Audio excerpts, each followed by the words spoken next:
পোকা চাষ করেও যে লাখপতি হওয়া যায় তা প্রমাণ করে দেখিয়েছেন সাহসী তরুণ শিমুল হোসেন।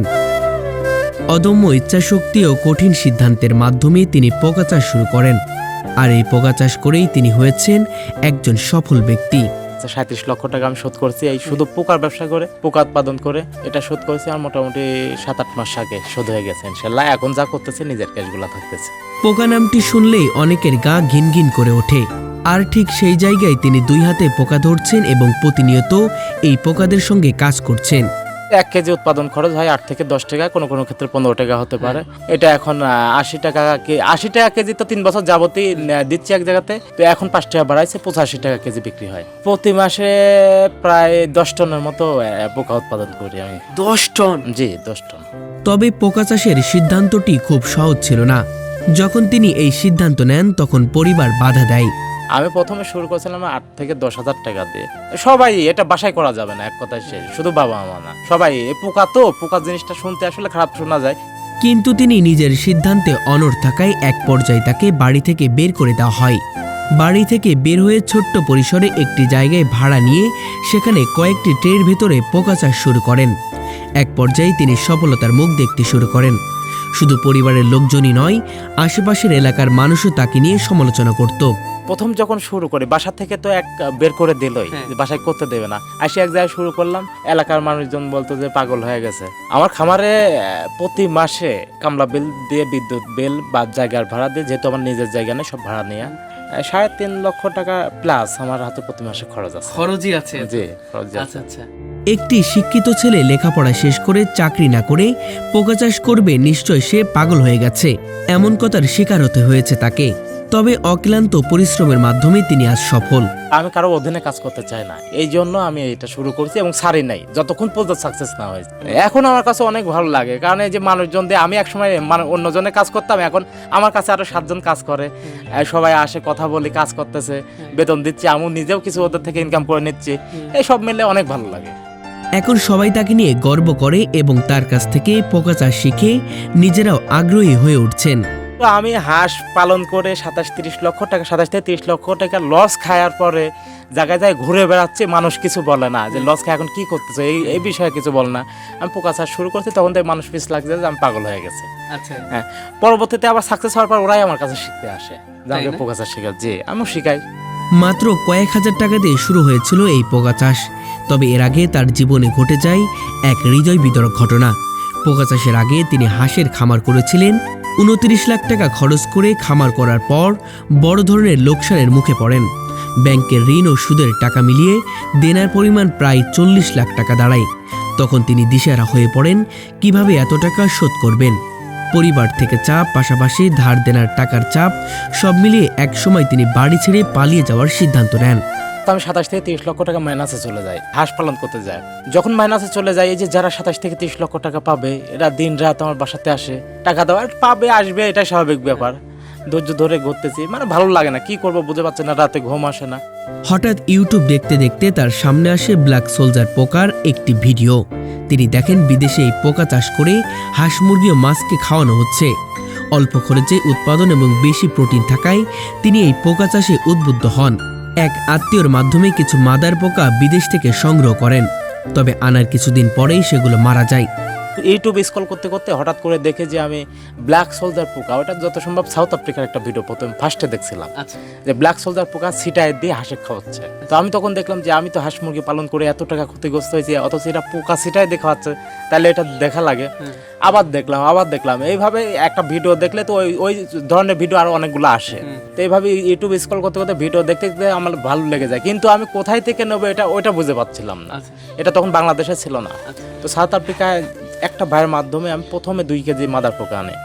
ওটা যে কোনো কারণবশত নষ্ট হয়ে যায়, বেশ কিছু টাকা খরচ হয়ে যায়, তারপর আর আনতে পারি নাই। তবুও তিনি হতাশ হননি, বরং দৃঢ় সংকল্প করেন এখানে সফলতা হতেই হবে। পরে আবার খোঁজ নিয়ে দেশের একজন সফল চাষির কাছ থেকে মাদার পোকা এনে চাষ শুরু করেন। একটি ট্রেতে কয়েকটি পোকা দিয়ে ছোট্ট পরিসরে শুরু হওয়া উদ্যোগটি অল্প সময়ে সফলতার মুখ দেখতে শুরু করে। হঠাৎ করে দেখি যে 2 থেকে 3 দিন আগে এই ফার্স্ট বাংলাদেশে একজন মানুষ ভিডিও আপলোড করছে ব্ল্যাক সোলজার পোকা চাষ শুরু করছে। আচ্ছা, তখন আমি ভাবলাম যে আমার তো আর বাইরে থেকে আনা লাগবে না, তাহলে ওখান থেকে যে আনা যায়। তো ওখানে যাইলাম, দেখলাম ও নতুন না, ও নতুন, ও এখনো শেখে নেই, তারপরও কিছু ওর থেকে নিলাম, আসি চেষ্টা করলাম, পারলাম না। একবার পিঁপড়ায় খায় যায়, ইঁদুরে খায় যায়, এই পোকা খায় যায়, বিড়াল খায় যায়, এই করতে করতে 14-15 মাস পেরিয়ে গেল। প্রায় 5 বছরের ব্যবধানে এখন তার 3টি বড় বড় খামার রয়েছে, যেখান থেকে কয়েক টন পোকা উৎপাদন হচ্ছে। এই পোকা বিক্রির টাকায় তিনি তার সমস্ত দেনা পরিশোধ করেছেন। প্রায় 40 লাখ টাকা ঋণ শোধ করেছেন তিনি। এখন পরিবার, স্ত্রী ও সন্তানকে নিয়ে সুখে শান্তিতে জীবনযাপন করছেন। হ্যাঁ, এখন অনেক ভালো আছে পোকা চাষ করে, আগের চেয়ে আল্লাহ 1000 গুণে ভালো রাখছে, আলহামদুলিল্লাহ। তার খামারে বর্তমানে 7 জন মানুষের কর্মসংস্থান হয়েছে। এখন পর্যন্ত মোট আমার খামারে 7 জন লোক কাজ করে। সামনে যেহেতু প্রজেক্টের কাজ, আরো 2টা প্রজেক্ট এরকম সেটের কাজ চলতেছে, আরো 2-4 জন হয়তো অ্যাড হবে। এই পোকা চাষে খরচ তুলনামূলক কম। যারা খামারে আছে, হাঁস মুরগি মাছ চাষ বা পালন করে, তাদের প্রত্যেকের ঘরে ঘরে যদি এগুলা করতে পারতো আর থাকতো, আমার মতো খামার করতে পারলে প্রত্যেকজন লাভবান হবে। একটা মানুষের হাঁস মুরগি মাছের লস হবে না। মূলত খরচ শুধু খামার তৈরিতে। পোকাদের খাবার হিসেবে ব্যবহৃত হয় হোটেলের ফেলে দেওয়া ভাত, তরকারি, সবজি, গরু ছাগলের হাড় সহ বিভিন্ন জৈব বর্জ্য। অনেক সময় সবজি কিনেও খাবার দেওয়া হয়। এই পোকাগুলাকে আমরা খাওয়াই মুরগির বিষটা, গরুর গোবর, হোটেল ওয়েস্ট, কচুরিপানা বা আপনার কলমি শাক ব্লেন্ডার করে দেওয়া হয়। শামুক দিলেও খাবে। বিভিন্ন হোটেল ওয়েস্ট বা সিটি কর্পোরেশনের বজ্র, অর্থাৎ পচনশীল যে জিনিসগুলো আছে, টোটাল আপনি যে কোনো জিনিস দিয়ে খাইয়েই পোকা উৎপাদন করতে পারবেন।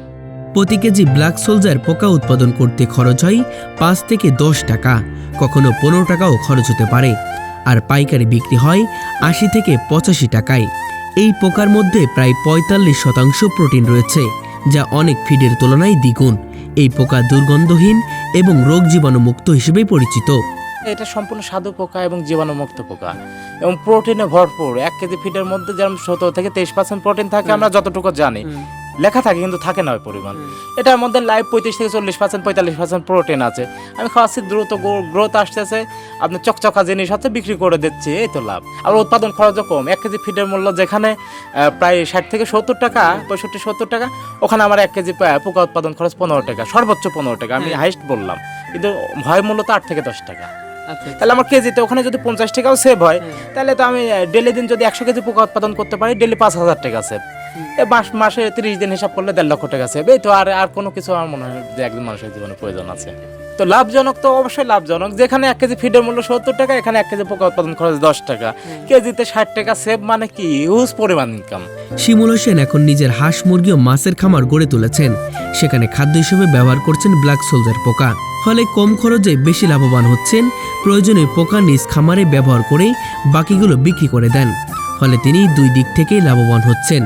পোকা চাষের প্রক্রিয়াটিও সুসংগঠিত। প্রথমে মাদার পোকা থেকে ডিম সংগ্রহ করা হয়। নির্দিষ্ট কাঠের উপর ডিম পাড়ার ব্যবস্থা করা হয়। সেই ডিম সংগ্রহ করে খাবারের সঙ্গে মিশিয়ে নির্দিষ্ট পাত্রে রাখা হয়।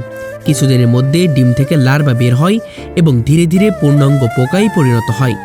নির্দিষ্ট সময় হলে সেগুলো খামারে ব্যবহার বা বিক্রি করা হয়। কিছু পোকা আবার প্রজননের জন্য রেখে দেওয়া হয়। সেখান থেকে মাছি তৈরি হয়ে পুনরায় ডিম দেয়। তার স্বপ্ন একদিনে খামার আরও বড় পরিসরে গড়ে উঠবে এবং বাণিজ্যিকভাবে দেশের অর্থনীতিতে গুরুত্বপূর্ণ অবদান রাখবে। তিনি বিশ্বাস করেন এই উদ্যোগ একসময় হাজার হাজার মানুষের কর্মসংস্থানের সুযোগ সৃষ্টি করবে। তিনি বলেন, অনেকে লেখাপড়া শেষ করে শুধু চাকরির পেছনে ছুটছেন, কিন্তু চাকরির পেছন না ছুটে নিজে কিছু করার চেষ্টা করলেও সফল হওয়া সম্ভব। তার মতে ইচ্ছাশক্তি ও পরিশ্রম থাকলে যে কেউ উদ্যোক্ত হতে পারে।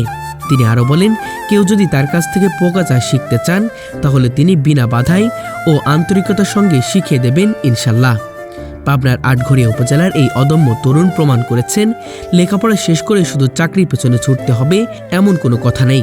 দৃঢ় মনোবল ও কঠোর পরিশ্রম থাকলে ভিন্ন ধর্মী উদ্যোগেও সফলতা অর্জন সম্ভব। তার এই সাহসী উদ্যোগ সত্যিই প্রশংসনীয়। পোকা চাষ করেও যে সফলতা পাওয়া যায় তা প্রমাণ করে দেখালেন শিমুল হোসেন। লেখাপড়া শেষ করে সবাই যখন চাকরির পেছনে ছুটে, তিনি চাকরির পেছনে নয়, পোকা চাষ দিয়ে শুরু করেছিল। আর আজ তিনি এই পোকা চাষ করে তার ঋণ শোধ করেছে প্রায় 40 লক্ষ টাকা। পাশাপাশি পরিবার, সংসার সবকিছু নিয়ে তিনি ভালো আছেন। আজ তিনি একজন সফল মানুষ। আজকে আপনাদের সামনে এই সফল ব্যক্তির গল্পটাই তুলে ধরার চেষ্টা করব। দর্শক, লেখাপড়া শেষ করে জবও আমি কিছুদিন করছি, প্রায় 3 থেকে 4 বছর। নিজের ইচ্ছা মতো চলার মতো ক্ষমতা রাখি না। এখানে পরাধীন বলা চলে, যে একজনের অধীনে কাজ করা লাগে, যখন যেখানে যেভাবে বলতেছে ওখানে কাজ ওইভাবে কাজ করতেছে, নিজের কোনো স্বাধীনতা নেই। আমি যখন হাঁস পালন করে লস খেলাম, লস খাওয়ার পরে আবার যখন পোকা নিয়ে আসলাম, পোকা নিয়ে আসার পরে আমার বাসা থেকে তো ধরেন মারা বাদে যা আছে আর কি, বড় হয়ে গেছে, মারতে তো আর পারে না, এত টাকা ক্ষতিগ্রস্ত হয়ে গেছে। তারপর পোকা চাষ করতে যাচ্ছে, বাসায় মানে বাসায় রাখবে না, যে তুই যে কোনো গার্মেন্টসে বা যে কোনো জায়গায় যায় কাজ করে খা, বা ওই যে জব করতে আবার খুঁজে নে। তো আমার তো ইচ্ছা যে না আমি ব্যবসা করব। তো ব্যবসা করতে হলে বাসায় করা যায় না। আমি প্রথম বাসাতে শুরু করছিলাম, করা যায় না। পরে বাসা থেকে আমাকে বের করে দেয় এই পোকা চাষ করার কারণে, যে বাসাতে পোকা চাষ করা যায় না। পরে আমি সর্বপ্রথম এক জায়গাতে একটা দোকান ভাড়া নিয়ে সারি আমি একটা লাভ কেস তৈরি করে ওখান থেকে পোকা চাষ শুরু করছিলাম। পরে ধীরে ধীরে ধীরে ধীরে শিখতে শিখতে শিখতে শিখতে এই পর্যন্ত আসছে। পোকার অবদান বলতে সফলতার পেছনে পোকার অবদান তো সবটুকুই, পুরাটুকুই। পোকা না থাকলে হয়তো আমার আজকে বাসায়ও থাকা হয়তো না, এলাকাতেও থাকা হয়তো না, আমি 27 থেকে 30 লক্ষ টাকা শোধও করতে পারতাম না। এই টাকা কোনো জায়গায় চাকরি করে শোধ করা সম্ভব ছিল না। না না, এখানে কষ্ট নাই। আপনার কেজিতে উৎপাদন খরচ পড়ে 5 টাকা, কোনো কোনো ক্ষেত্রে 10 টাকা, হাইস্ট কোনো কোনো ক্ষেত্রে 15 টাকা। যখন হাই দামে সবজি কিনে আনা হয় তখন কেজিতে 15 টাকা উৎপাদন খরচ পড়ে আর কি। অনেকে নাকশিট খায়, কিন্তু এটা আসলে মানুষ যদি এখানে আসে বোঝে শোনে তাহলে আর ওরকম করবে না, কারণ এটা জীবাণুমুক্ত পোকা, এর মধ্যে কোনো রকম জীবাণু নাই। এবং আমার খামারে আপনারা আসছেন কোনো গন্ধ পাচ্ছেন? গন্ধ নাই, কিন্তু একদম জীবাণুমুক্ত পোকা। প্রসেসটা হচ্ছে লাস্ট যে সার্কেল মাদার পোকা লাগে, মাদার পোকা আমরা লাভ কেসের মধ্যে ঢুকাই, অর্থাৎ মশাইয়ের মধ্যে ঢুকাইলে ওখানে কাঠ দিলে ডিম সংগ্রহ করার সিস্টেম আছে। আমরা কাঠের থেকে ডিমগুলো উঠায় আনি এবং একটা বাটির মধ্যে করে গামলার মধ্যে কিছু ফিড মাখায় বা হোটেল ওয়েস্টে দিয়ে ফিডের পরে ডিমের বাটিটা বসায় রাখলে পরবর্তীতে রেনু হয়ে যায় ফুটে। এবং ওই রেনু আমরা একটা হাউজে ঢেলে দিতে পারি, গামলাতেও করতে পারি ভাগ করে। একটা হাউজে ঢেলে দিয়ে এক কানিতে কিছু খাবার দিলে একটু বড় হয়ে যাবে, আবার কিছু খাবার দিলে একটু বড় হয়ে যাবে। প্রসেসটা এভাবে হতে হতে 10-12 দিন বয়সে পরিপূর্ণ লার্ভা হয়ে যাবে, যেটা হাঁস মুরগি মাছের প্রাকৃতিক খাদ্য। আমরা খাওয়াই দিলাম, কিছু অল্প কিছু রেখে দিলাম, ওখান থেকে আর মাদার পোকা হয়ে আবার ডিম সংগ্রহ করবো। এখন 1 গ্রাম ডিমের দাম 50,000, অর্থাৎ 1 কেজি ডিমের দাম এখন পড়বে 50,000 টাকা। এত দাম? জি, এখন 1 গ্রাম ডিমের দাম 50 টাকা, অর্থাৎ 1 কেজি ডিমের দাম 50,000 টাকা, এর নিচে নাই। আমরা বিক্রি করি কোম্পানির কাছে, কোম্পানি আপনার ওই প্রোটিন বানাই, বা এর যে ব্ল্যাক সোলজার যে ওয়েলগুলা হয়, ব্ল্যাক সোলজার ওয়েল বানায়। আমি তো কখনো ঢুকি নাই ওখানে, তবে অনেক জিনিস হয় আর কি। দেশে থেকে না বিদেশে চলে যায়? না, বিদেশে চলে যায়। বিদেশে চলে? জি, দেশে কাজ হয়, অল্প কিছু কাজে লাগায়, কিন্তু অধিকাংশ সময় দেখি বিদেশে চলে যায় এগুলো, আমি যতটুকু জানি।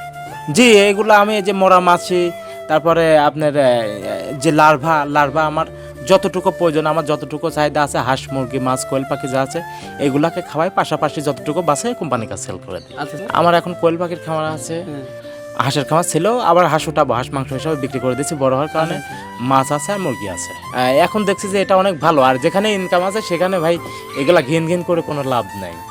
মূল কথা হচ্ছে ইনকাম করে চলা লাগবে, আর এটা অনেক ভালো জিনিস। এটা মানুষ যদি নিজের হাতে না দেখে, নিজের চোখে না দেখে, তাহলে ওই মোবাইলে দেখে মানুষ অনেকে অনেক কথা বলতে পারে, সচক্ষে দেখা লাগবে। এটা অনেক ভালো জিনিস ভাই, এখানে খারাপ কোনো কিছু নেই। যে আমরা যারা বেকার আছি, এই বিভিন্ন জায়গায় 10,000 20,000 টাকা বেতনে চাকরি খোঁজাখুঁজি করছে, তারা আসলে চাকরির পিছনে না দৌড়ায় আমার খামারে আসুন, পোকা চাষ শিখুন, বা আরও পোকার খামার আছে বাংলাদেশে, সেই খামারে যায় পোকা চাষ শিখে পোকা উৎপাদন করে হাঁস মুরগি মাছ পালন করুন।